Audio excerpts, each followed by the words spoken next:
ఈరోజు మనం ఒక వెరీ ఇంపార్టెంట్ కామన్ టాపిక్ అన్నమాట. అంటే చాలామంది న్యాచురల్గా ప్రెగ్నెన్సీ రావట్లేదు, మనం ఏమి చేయాలి న్యాచురల్గా ప్రెగ్నెన్సీ రావటానికి, న్యాచురల్గా ప్రెగ్నెన్సీ రాలేదంటే రీజన్స్ ఏంటి అని చాలామంది అడుగుతున్నారు. ఈ వీడియో ద్వారా మనము న్యాచురల్గా ప్రెగ్నెన్సీ వచ్చేది మళ్ళీ ప్రాబ్లమ్స్ ఏంటి, రీజన్స్ ఏంటి ప్రెగ్నెన్సీ రాకపోవటానికి, దీని గురించి డిస్కషన్ చేస్తాం.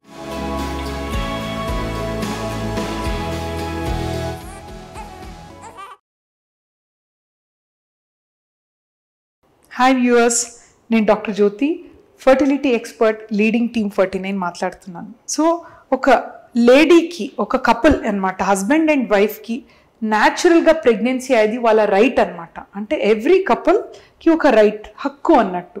సో మనం రీసెర్చ్ అండ్ సైన్స్ చూస్తే ఒక కపుల్ పెళ్ళి అయిన తర్వాత పిల్లలు కావాలి అని అనుకుంటే ఏ డాక్టర్ దగ్గర వెళ్ళకుండా కూడా 85%కి ఫస్ట్ ఇయర్లో ప్రెగ్నెన్సీ వచ్చేస్తుంది అనమాట. ఇది నేను చెప్పటం కాదు, గైడ్ లైన్స్ చెప్తుంది. అంటే ఫస్ట్ ఇయర్ వరకు ఆల్మోస్ట్ 84% విల్ కన్సీవ్. వాళ్ళకి న్యాచురల్గా అయిపోతుంది, ఏమి డాక్టర్ దగ్గర ఏమి ట్రీట్మెంట్ కూడా అవసరం ఉండదు.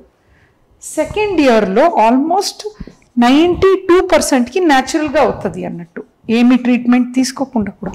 థర్డ్ ఇయర్ వరకు కూడా ప్రెగ్నెన్సీ కాలేదంటే మిగిలిన 8%. వీళ్ళకి కంపల్సరీ కొంచెం అంటే ట్రీట్మెంట్ అనేది ఏంటి అని మనం ఫైండ్ అవుట్ చేసుకోవాలి. సో ఇప్పుడు అందరికీ డౌట్ ఏంటంటే మేము ఎన్ని ఇయర్స్ వరకు వెయిట్ చేయాలి, 2 ఇయర్సా 3 ఇయర్స్గా న్యాచురల్గా కావట్లేదంటే, అంటే మన ఎవిడెన్స్ ప్రకారం 1 ఇయర్ వరకు కూడా ప్రెగ్నెన్సీ కాలేదంటే ఫస్ట్ ఒక డాక్టర్ని కన్సల్ట్ చేయాలి, ఏంటి ప్రాబ్లం అని మనం తెలుసుకోవాలి. ఎందుకంటే ఫస్ట్ ఇయర్లో చాలామందికి న్యాచురల్గా అవుతుంది, కాలేన వాళ్ళు కంపల్సరీ డాక్టర్ దగ్గర వచ్చి ఏంటి ప్రాబ్లం అని డెఫినెట్లీ కన్సల్టేషన్ చేసుకోవాలి అన్నమాట. అండ్ కొన్ని సిచ్యుయేషన్లో సపోజ్ హస్బెండ్స్కి ఆల్రెడీ స్పర్మ్ చాలా తక్కువ ఉంది అని ముందే తెలిస్తే they don't have to wait for 1 year, తొందరగానే రావచ్చు. ఇంకా కొన్ని situation ladies age 40 years above ఉందనుకోండి, మళ్ళీ వాళ్ళు 1 ఇయర్ వెయిట్ చేయకూడదు. ఎందుకంటే ఆ ఏజ్లో ఎగ్స్ అని తక్కువ అవుతూ ఉంటుంది అనమాట. సో సమ్ కండిషన్స్ వెయిట్ చేయాల్సింది అవసరం ఉండదు అనమాట. Now we'll understand what are the causes for infertility అన్నట్టు. అంటే పిల్లలు లేక ఎందుకు పిల్లలు అవ్వట్లేదంటే మెయిన్ 4 రీజన్స్ ఉంటాయి అన్నమాట. వన్ ఈజ్ ఫీమేల్ ఫ్యాక్టర్స్, లేడీస్లో ఉన్న ప్రాబ్లమ్స్ అన్నట్టు. సెకండ్, మేల్స్లో ఉన్న ప్రాబ్లమ్స్ అన్నట్టు. థర్డ్, ఇద్దరిలో చిన్న చిన్న కంబైన్డ్ ప్రాబ్లమ్స్ ఉంటాయి. ఇంకా ఫోర్త్లో అన్ఎక్స్ప్లెయిన్డ్ ఇన్ఫర్టిలిటీ. అంటే అందరు డాక్టర్స్ దగ్గర వెళ్తే కూడా డాక్టర్స్ అందరూ అన్ని టెస్ట్ బాగుంది, మీకు ఏం ప్రాబ్లం లేదంటారు, బట్ వాళ్ళకి 5 ఇయర్స్ 6 ఇయర్స్ 7 ఇయర్స్ తర్వాత కూడా పిల్లలు పుట్టరు. సో అక్కడ మైక్రోమాలిక్యులర్ లెవెల్లో ఇష్యూస్ ఉంటాయి అన్నమాట, నార్మల్ టెస్ట్లో కనిపించదు. We call them as unexplained infertility అన్నట్టు. Now I will explain you each type of fertility. ఇప్పుడు మనము ఇది అర్థం చేసుకోవటానికి లేడీస్ గర్భాశయం గురించి మనం ఐడియా ఉండాలి మనకి. ఇది లేడీస్ గర్భాశయం అన్నమాట. గర్భాశయంకి ఒక ద్వారం ఉంటుంది, సర్విక్స్ అని చెప్తాము. ఇది గర్భాశయం, యూట్రస్ అని చెప్తామన్నమాట. ఈ యూట్రస్లో ఒక లైనింగ్ ఉంటుంది, గర్భాశయం లోపల ఒక లైనింగ్ ఎండోమెట్రియం అని చెప్తాం, చాలా ఇంపార్టెంట్.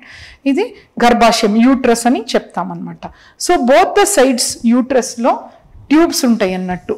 ఇది ఒక సైడ్ ట్యూబ్, ద ట్యూబ్స్కి పక్కనే మనకి ఒక లెఫ్ట్ సైడ్ ట్యూబ్, ఇది రైట్ సైడ్ ట్యూబ్ అన్నమాట.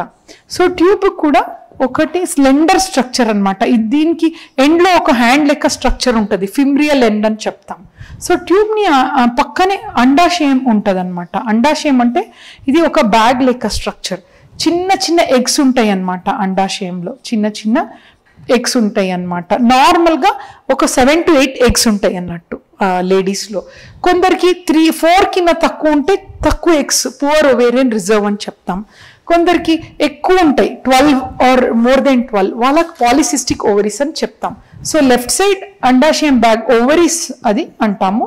ఇంకా రైట్ సైడ్ కూడా అండాశయం బ్యాగ్లో ఎగ్స్ ఉంటాయి అన్నమాట. సో నార్మల్గా ఏమవుతుందంటే ఈ పీరియడ్ సెకండ్ డేలో ఈ అండాశయం చిన్నగా ఉంటాయి ఎగ్స్ అన్నమాట. సో ఎవ్రీడే 2 mm పెరుగుతూ ఉంటుంది. కరెక్ట్గా మిడ్ సైకిల్ అంటే పీరియడ్స్ది 14th డే ఆ రోజు ఈ ఎగ్ బ్యాగ్ నుంచి ఎగ్ విడుదల అవుతుంది అనమాట. బ్యాగ్ నుంచి ఇట్లా విడుదల అవుతుంది. సో ఎగ్ బ్యాగ్ నుంచి ఈ ట్యూబ్స్లో వెళ్తాయి, హ్యాండ్స్ నుంచి ట్యూబ్స్లో వెళ్ళి ఇక్కడ ఎగ్స్ వెయిట్ చేస్తుంది అనమాట. జస్ట్ ఒక 24 hours to 36 hours, 1 to 1.5 days ఉంటుంది అనమాట ఎగ్ బ్యాగ్ నుంచి రిలీజ్ అయ్యి. ఆ టైంలో హస్బెండ్ అండ్ వైఫ్ టుగెదర్ ఉంటే స్పర్మ్స్ వెజైనాలో డిపాజిట్ అవుతుంది. ఆ స్పర్మ్ వెజైనాలో డిపాజిట్ అయ్యి స్పర్మ్కి ఒక మూమెంట్ ఉంటుంది అనమాట. పైకి ఇట్లా వెళ్తుంది, ఇట్లా వెళ్ళి బోత్ ద సైడ్స్కి వెళ్తాయి అన్నట్టు స్పర్మ్స్. ఏ సైడ్లో ఎగ్ ఉందో ఆ ట్యూబ్లో స్పర్మ్స్ ఎగ్ లోపల కలిసి ఒక బేబీ ఫామ్ అవుతుంది. ఫర్టిలైజేషన్ అని ఈ ప్రాసెస్ అన్నట్టు. ఒక ఎగ్ ఒక స్పర్మ్ ట్యూబ్స్లోనే అంటే ఫర్టిలైజేషన్ అవుతాయి అన్నమాట. దాని తర్వాత 4 to 5 days, 6th day వచ్చి గర్భాశయంలో ఇంప్లాంట్స్ అంటే అతుక్కుంటుంది అన్నట్టు. ఇంప్లాంట్స్ అయ్యి we call it as seed and soil అనమాట. ఇది ఇత్తనాలు, ఇది గర్భాశయం అనేది భూమి అనమాట.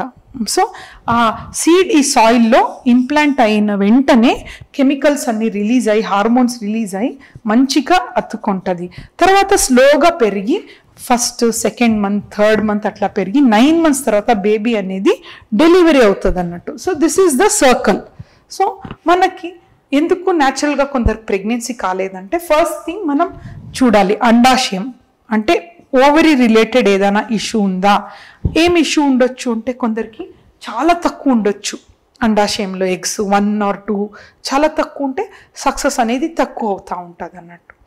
అండ్ కొందరికి ఏజ్డ్గా అంటే చాలా ఏజ్ అయిన తర్వాత 34, 5, 40 ఆ ఏజ్లో అండాశయంలో ఎగ్స్ అనేది తగ్గిపోతాయి. So chances of normal pregnancy కొంచెం తక్కువ ఉంటుంది అన్నట్టు.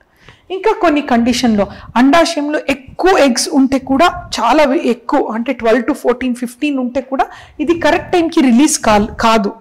వాళ్ళకి పాలిసిస్టిక్ ఓవరీస్ అంటాం. వీళ్ళకి కూడా కొంచెం సబ్ ఫర్టిలిటీ అంటారు. అంటే ప్రెగ్నెన్సీ అవుతుంది వాళ్ళకి, బట్ కొంచెం స్లోగా లేట్గా అవుతుంది అనమాట.